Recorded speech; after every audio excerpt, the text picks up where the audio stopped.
No one questions the man behind the wheel because he's smiling and he smells like chocolate and peppermint oil, and that's enough.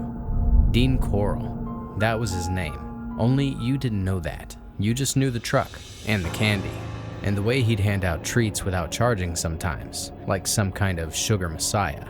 Mr. Corll was just the guy whose mom owned a candy factory. The guy who let you inside sometimes. The guy who seemed lonely. That's all. That's all it ever is. Until it isn't. It started in the late 60s, Houston, Texas, a flat, hot grid of sameness.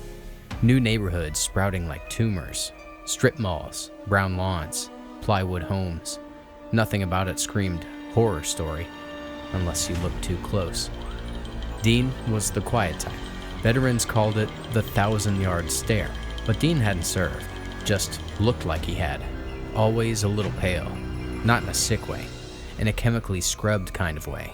He'd worked in his mom's candy factory since he was a teenager, and when she moved it to Houston Heights, Dean followed. A family man, sort of.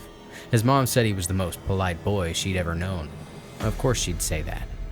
He didn't like loud people. He didn't like chaos. He didn't like being touched unless he initiated it. But he loved boys, teenage boys. Boys who were lean and shaggy and smelled like motor oil and burnt weed and bad decisions.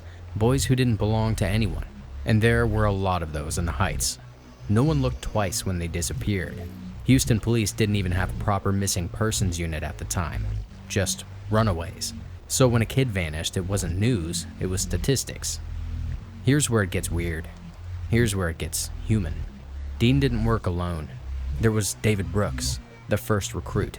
He was just 12 when he met Dean. Dean gave him money, let him hang around, bought him things, became this twisted father figure, except with boundary issues and a growing appetite.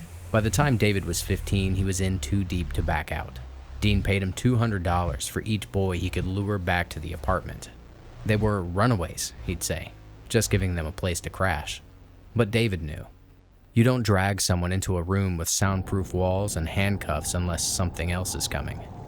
Then came Elmer Wayne Hensley, a different breed. Hensley was 17, a little wild, a little dumb, but not heartless. When Dean first propositioned him, Henley said no, but his family was broke, and Dean knew how to exploit broke. Eventually, Elmer cracked, joined the operation, started bringing boys to the house. It wasn't just one house.